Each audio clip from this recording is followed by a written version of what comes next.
Right, I'm going to call out Cameron F1 once again. I understand there might be some of you that are watching this that might think it's not a good thing to do just to call out other YouTubers and for me to continue presenting the facts that I do and the evidence that I do. However, what Cameron F1 is doing is part of the problem, and he's not the only one. I've already called out Driver 61 in one of my videos and WTF. I'm going to show you what Peter Windsor does sometimes, because he's well respected with 150,000 subscribers, and he comes out with bullshit at times as well. Okay, and yet fans of the sport will look at YouTube presenters like that and think that they're authentic and think that they are actually learning something from them. Now they're part of the problem. Now, if I, some of you may have seen these already. I'm doing an 8-part presentation whereby I'm breaking down the elements of the Abu Dhabi fix, the systematic aspect of the Abu Dhabi fix. And of those elements, the media coverage of it is key. You were lied to. You were lied to when you watched that event live. Sky Sports lied to you. Get that through your head. Sky Sports lied to you. Okay? Subsequently, Sky Sports further lied to you. Every media source stuck to the narrative and just parroted what Sky Sports said. They all stuck to the narrative because none of them have called out or exposed what I'm exposing. It's there for them to expose. You would think the basics of journalism would be to evaluate the situation, to examine what went on, to pick out the things that aren't right. And none of them are doing it. And that's not through ignorance. It could be through ignorance. It could be because they're not competent, which no doubt some of them are shit. They've got the job in media, they've got the job as journalists, but actually they're not very good. Okay, that could well be the case. But actually, they do know. And the reason they know is because I personally sent emails to each of their media publications explaining the true situations to all of them. And none of them have ever exposed anything. And if you think that seasoned journalists who have been in the job of journalism and journalism on motorsports do not understand what is truly going on in motorsports, if you've had 10, 20, 30 years of experience as a journalist in motorsports and you're incapable of calling out what truly went on, you think that is authentic? Do you think that is real journalism? Or do you think that they're just complying with a narrative? Because their employers do not want to go against the narrative. There are huge problems and people need to see what is really going on. Okay, you were lied to. You were lied to on national television, on global television. And subsequently, there has been media conditioning. Media conditioning by that same Sky Sports. That's both Sky Sports News, Sky Sports F1. The BBC, in the form of Andrew Benson, has lied to you. Every other form of written media has lied to you. Autosport, Motorsport, all national newspapers. You think of anywhere, nowhere has detailed the truth.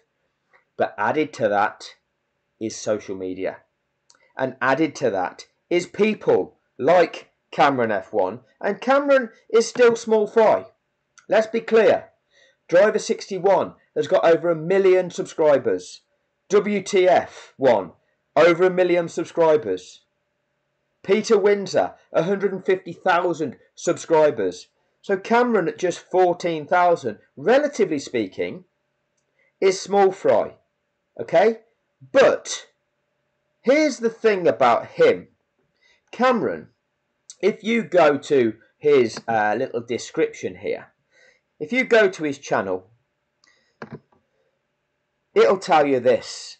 There we are. F1 analysis, reviews and reaction from a fan of the sport with a, here, come on, load that up for me. It's not going to do it on the about, or do I need to scroll down a bit? There you go.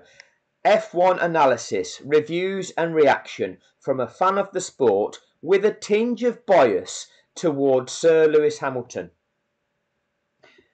So he's claiming that he's biased towards Lewis Hamilton and then presents things which are entirely validating Max Verstappen without in any way exposing the truth of what took place, that Lewis Hamilton was,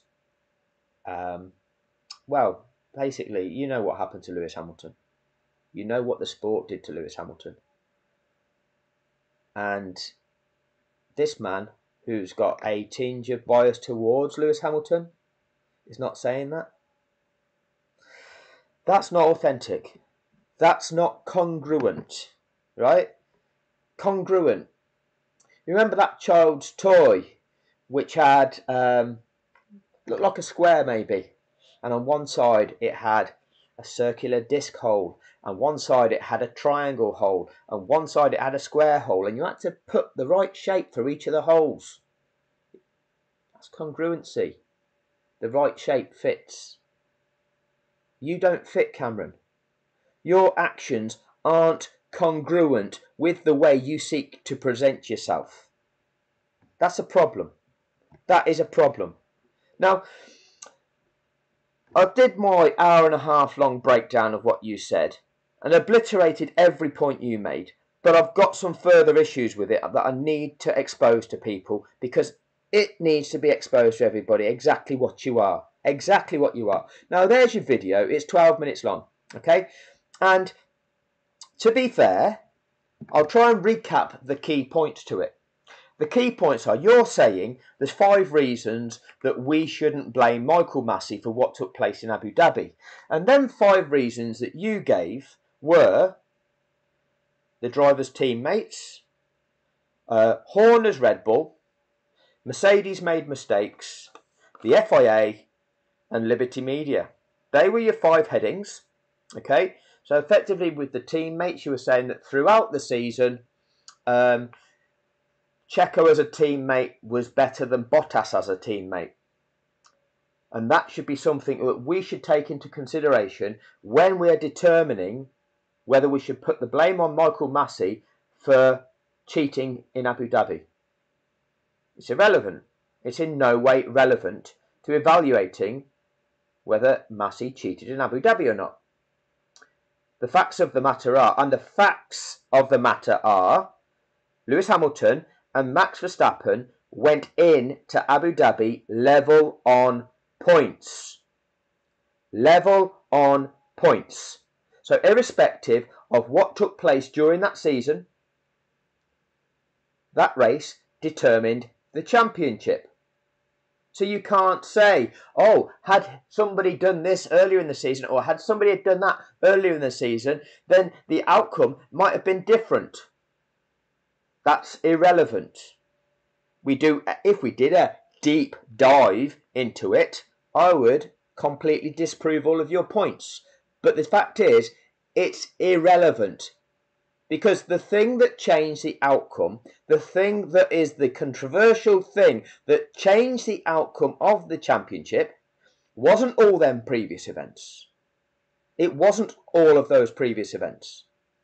Because they were level on points going into the final event.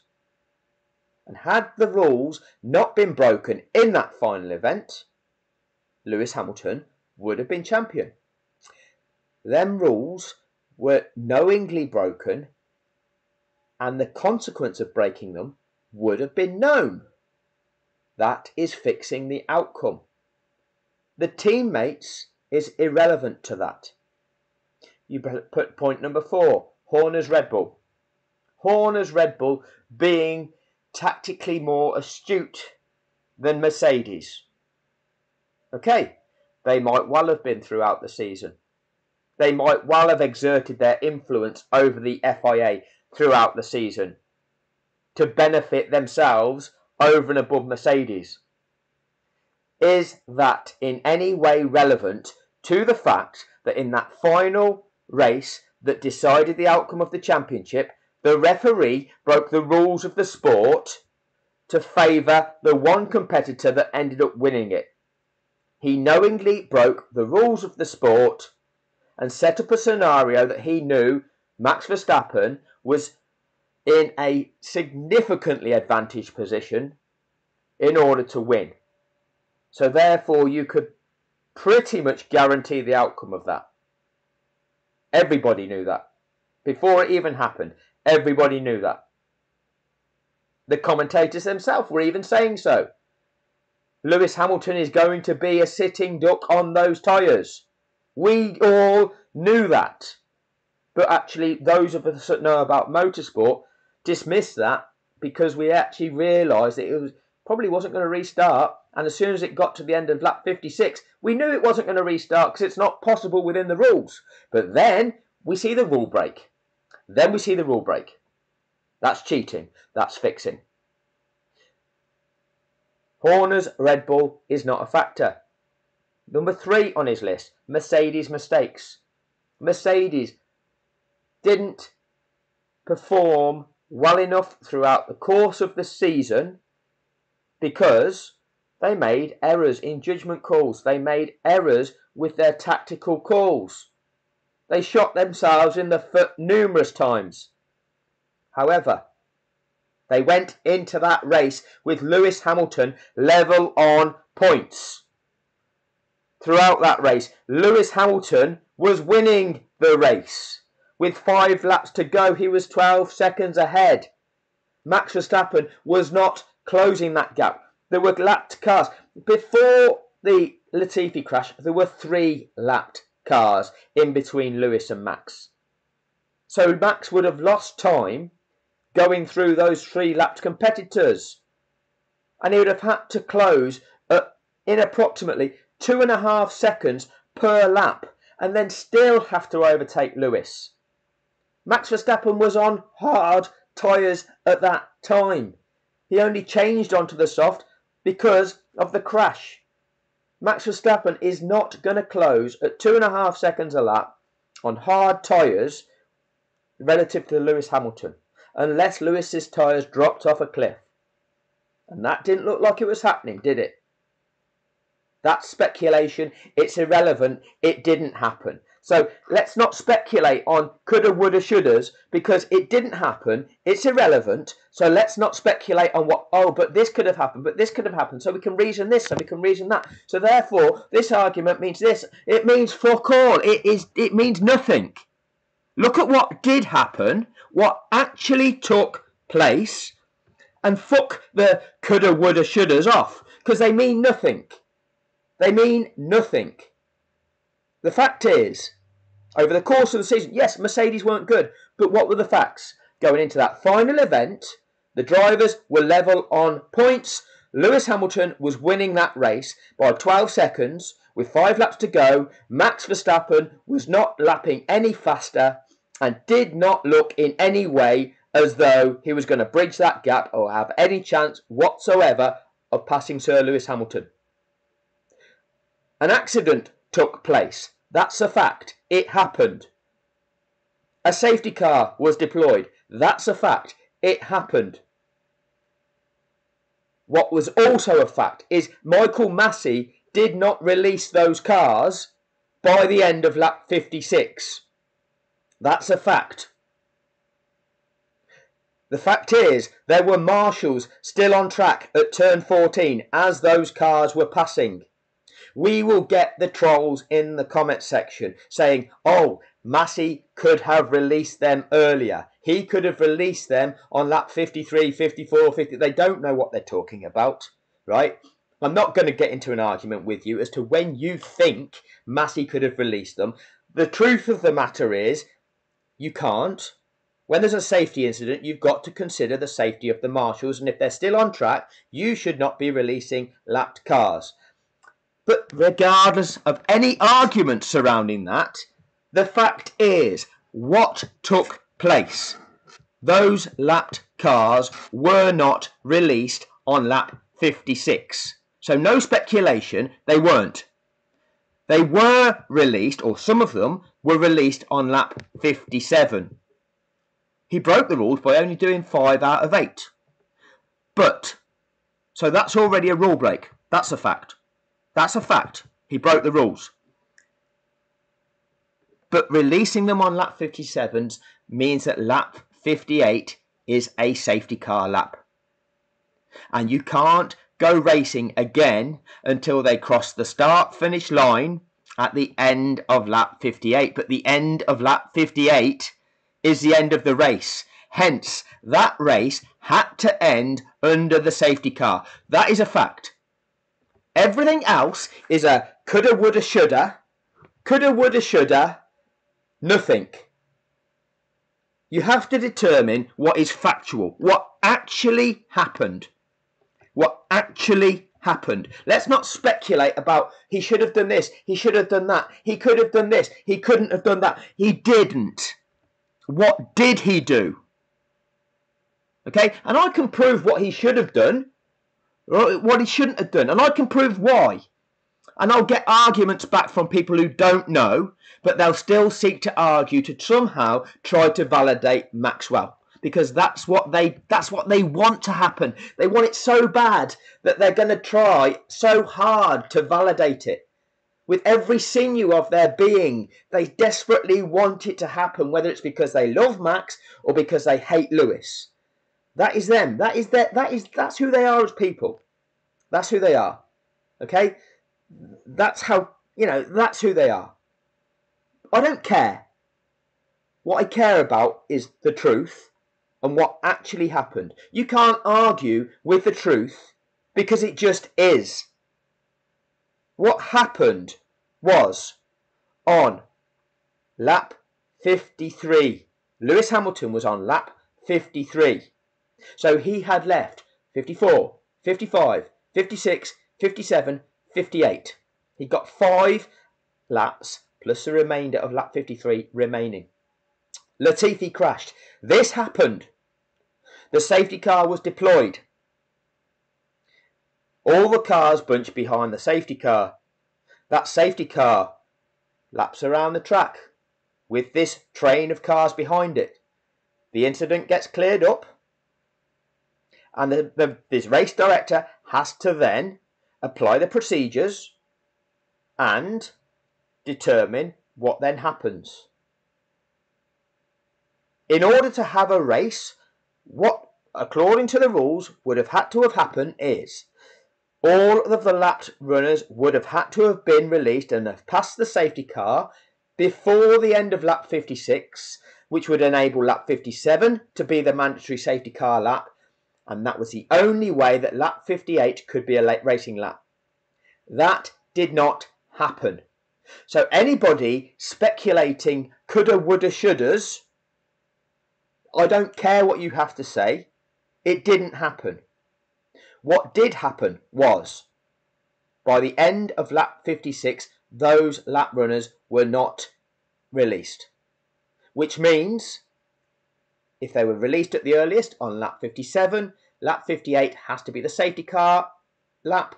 Therefore, it has to be a safety car finish. Lewis Hamilton is champion. That is the facts of the matter. There is no alternative to that fact. There is absolutely no alternative to that clear-cut case of fact. You can argue all you like. Anybody can say whatever they like. They cannot disprove what I have just stated. You can argue, well, this should have happened. Well, that should have happened. It didn't happen. It didn't happen. I can tell you the reasons why it didn't happen and why it shouldn't have happened. And you'll argue the contrary. But it did not happen. What did happen is how I explained it. And what according to the rules should have happened is how I explained it.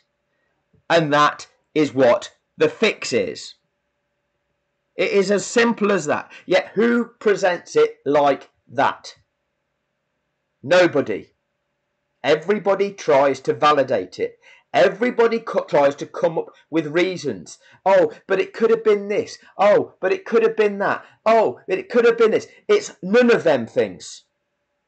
Straight away, Sky Sports give us the, oh, fully deserved. Oh, Max led the most laps this season. Oh, Max got the most number of podiums this season. Oh, Max left the most number of Grand Prix leading the championship this season. All of these things are utterly irrelevant. Utterly irrelevant, because the one thing, the single thing that matters to win the championship is who has accumulated the highest point total over the course of the season. And had Massey not have broken the rules in that final event, Lewis Hamilton would have done that. And that is a fact. That is a fact. The only thing you can speculate on is, oh, if that didn't happen, if the race had have ended behind the safety car, what if Lewis Hamilton had not finished the race because he'd got a puncture or he'd crashed somehow lapping behind the safety?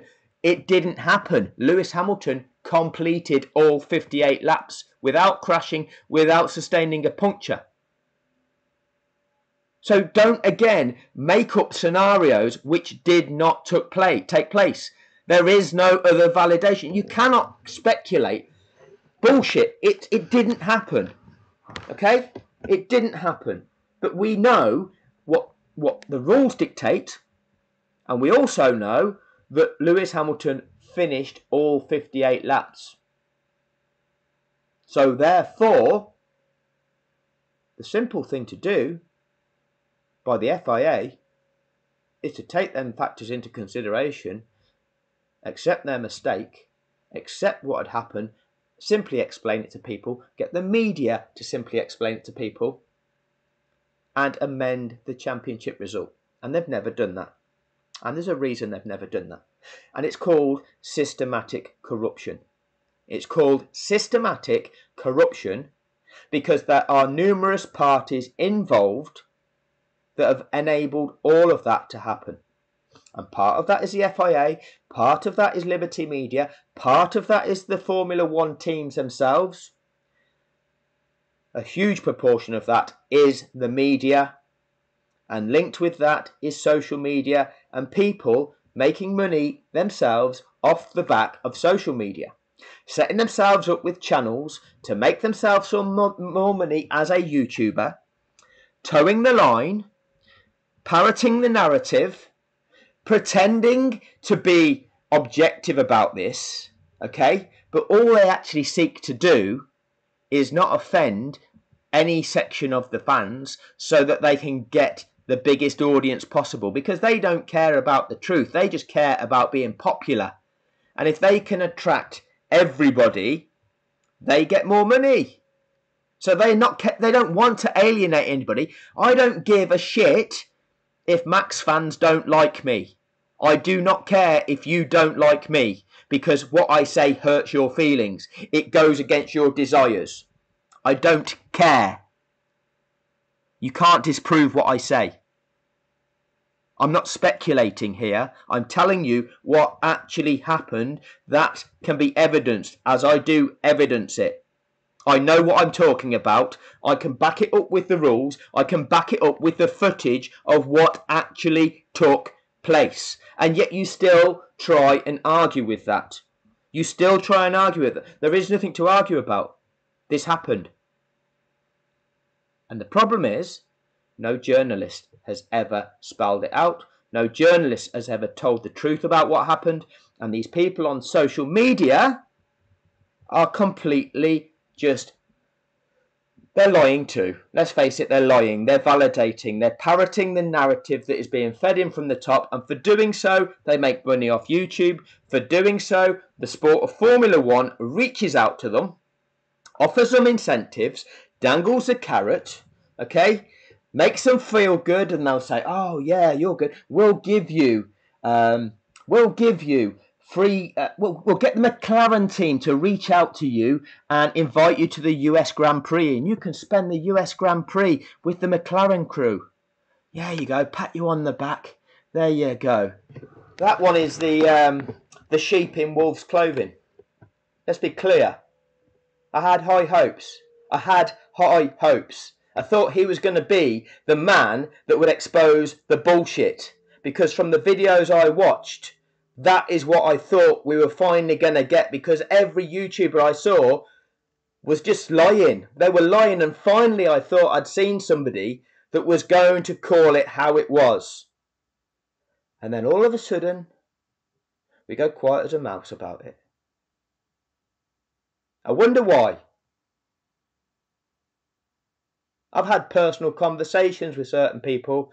I've explained to them that I appreciate your work, but I can add to you. I can actually give you the content. I can get you to explain it in a certain way. I need you to explain it to the 10, 12, 14,000 people that you can reach. Get them to see. They refuse to do so. They refuse to do so. Why? They got muzzled. That's why.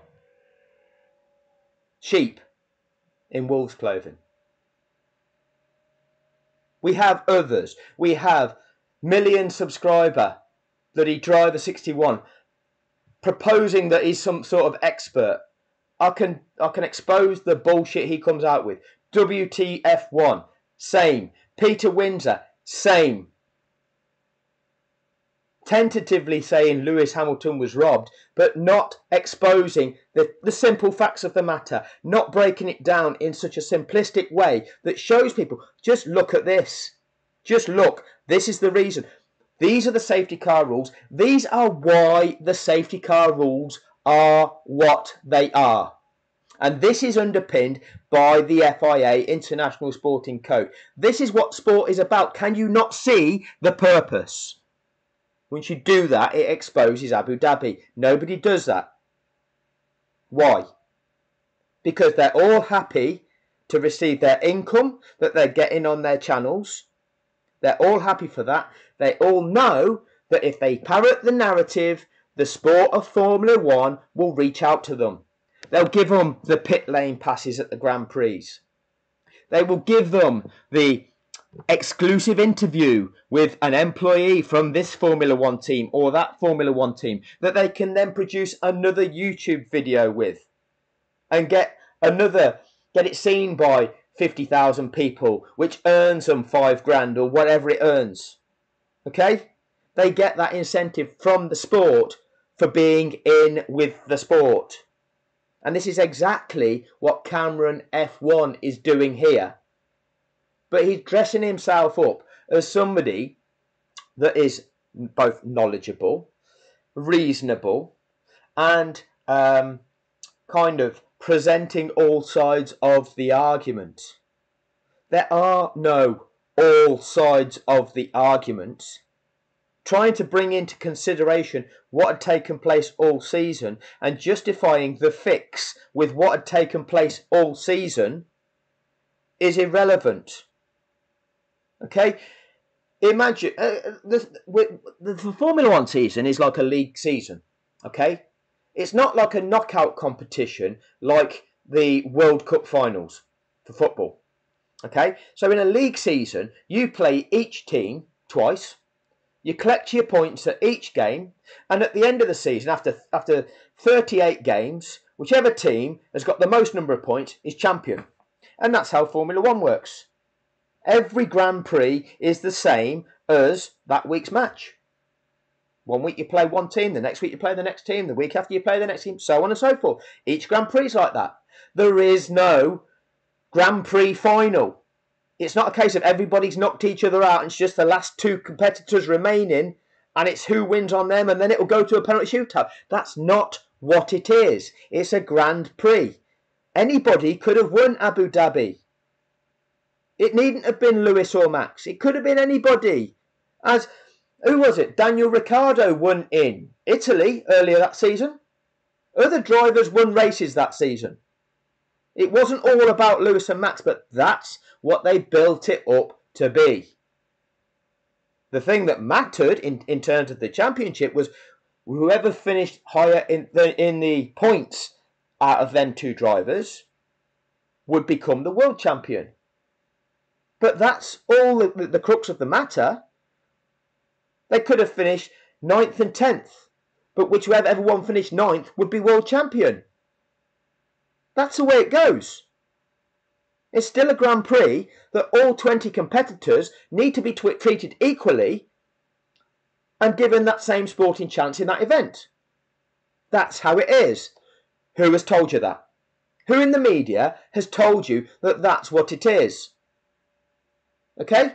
But even using, like, let's even use the analogy of the World Cup finals at football. Okay? And let's say we get to the World Cup final. I'm going to use England because I'm English. And let's say England are playing Argentina in the final with not Lionel Messi, who acknowledges being the world's best footballer. Love him. Historically, England and Argentina don't get on. I've got nothing to do with it. I don't hate Argentines. There was a war between England and Argentina back in 1982 over the Falkland Islands. I don't hate Argentina because of that. Nothing to do with me. I will judge every person on their merits who I meet. And if they're a good person, they're a good person. It doesn't matter their nationality or their skin colour, because there's plenty of English people, my fellow English people, fellow white people, who are absolute turds of people. So, you know, where you come from, what your nationality is, what the colour of your skin is, what your religion is, it makes no difference. You're either a decent person or you're not. And that mostly comes down to your integrity. That's all it comes down to. The other things don't determine that. They don't determine that.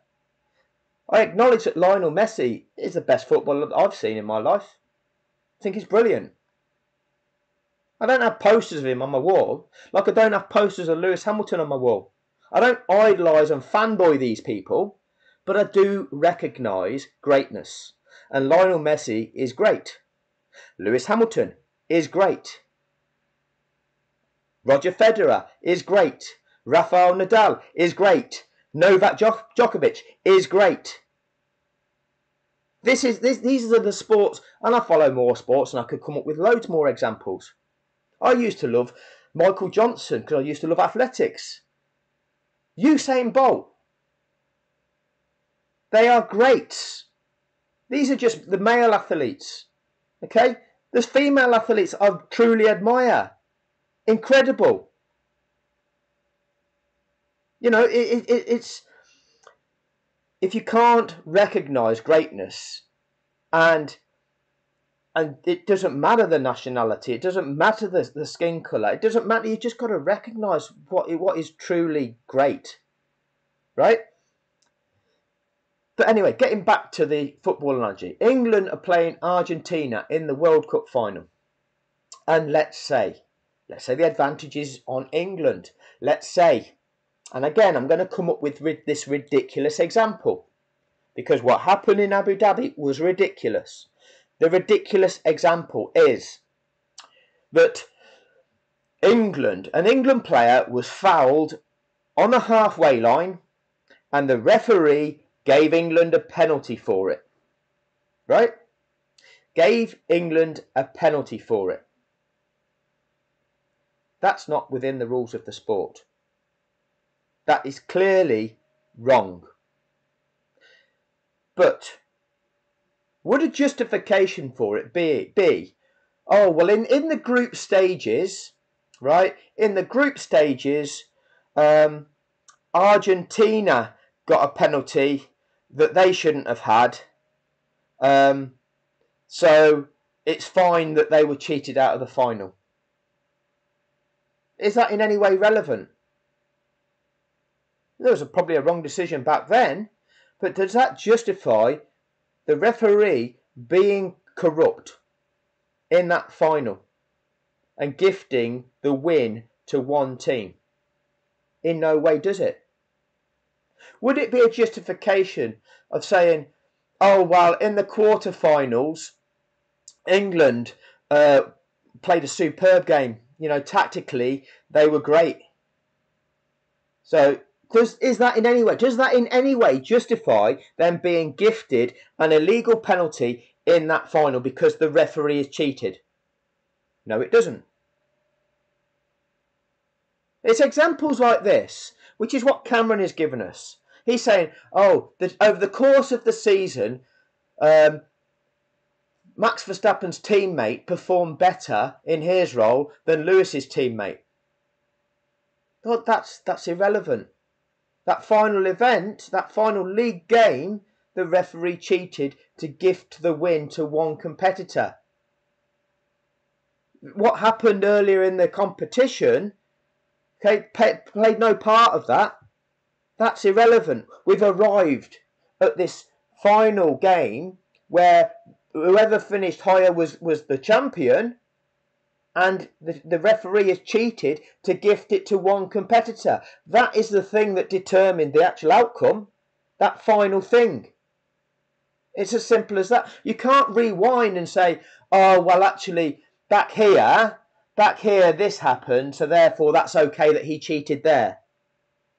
It doesn't, that's ridiculous. That's a ridiculous argument. But this is what everybody is doing.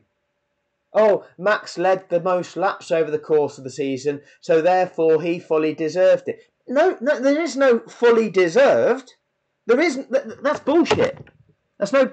How did Lewis not fully deserve it if he is on the same number of points and winning that race and was on course to win that race? Surely that's the person that deserves to win, because they're going to win and would have won if they'd not been cheated out of it. That's the only deserving case in this. You don't deserve to have the referee break the rules of the sport to gift you the win, which is what happened.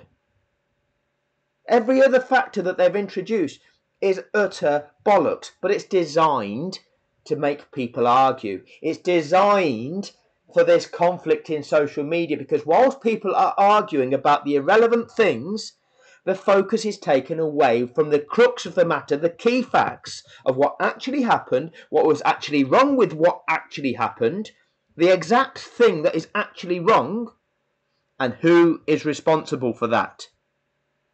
Who is responsible for that?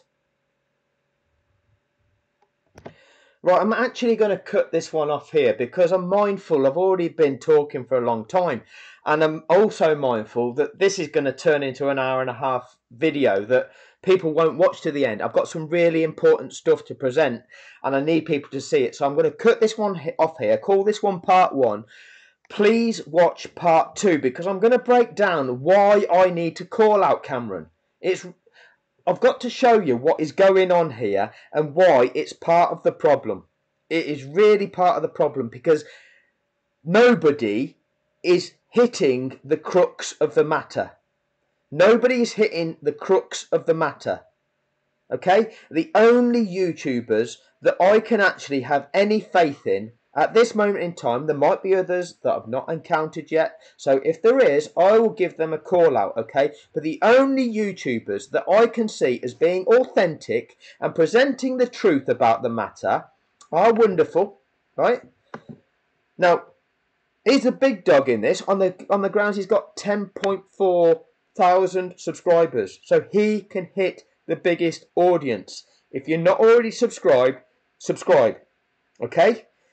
He already has called out a lot, but we need to actually support him and tell him, you know what, Wonderful, we need you to be the man to expose this to as many people as possible, because the likes of myself with just 1,000 subscribers are still only able to reach a small audience. He can hit an audience 10 times the size of what the rest of us can, and that can make a huge difference. He's got the skills, okay? So we need to try to... He's his own man and we can't force him to say what he wants. And we've got to respect that, fine. And sometimes he gets disillusioned. I get that. But you know what? He can make a difference. Go and subscribe to him. Encourage him. Tell him this is what we need from him, okay? This is what we need from him. FF1. He's up to 909 subscribers. He's increasing his numbers. He's increasing his reach. But he's another guy that is not going to beat about the bush on this. He's talking about the truth of the matter. And the other guy that I really respect as well, Boy10Dio, okay, makes a longer video. Like myself, likes to talk for a long time, but really insightful. And if you've got the time, if you're willing to listen to something for an hour long, the content that he produces, I think you'll really enjoy it. I'm going to watch this one again, the 1 hour, 10-minute one, and then I'll respond to it. I've watched it once, and I'm going to do it again. Well, I say watch and listen. Well worth a listen. And it's the sort of thing that's nuanced stuff, but it'll appeal to some, not to others. Personally, I think it's quality. These are the people that I see calling out things as they are. They're not just parroting the narrative. They're not just trying to do things for clicks. They're not just doing things to try and... well, let's face it, FF1 and Boy10Dio aren't earning anything off of YouTube. There's nothing in it for them. I'm earning £7 in July and about £23 in the month of August. I'm going to give you an update in the next couple of days showing you exactly what it is, because there's a lag of about 2 days on telling you how much you earned for the month. So once that comes in, I'll show you what I've earned from YouTube, and I'll show you how many of my videos don't even qualify for any monetary value because of the content that I use in them. Okay, this isn't about money. This is about exposing what truly went on. What truly went on. Any money that comes back off this from YouTube or anything like that, I see as dirty money. I see as profiting from a corrupt event that robbed Lewis Hamilton of his rightful accomplishment. That's disgusting. It's dirty money. But you know what? Anything that does come in, I'm going to try and use it. I want it to get to an amount where I can take these to court.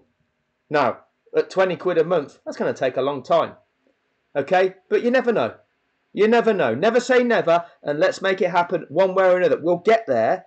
Collective knowledge will get us there, and we will find a way. Because as human beings, we've got to stand up for what's right. And we will. Anyway, enough of that on this one. Please watch part 2. Please watch part 2.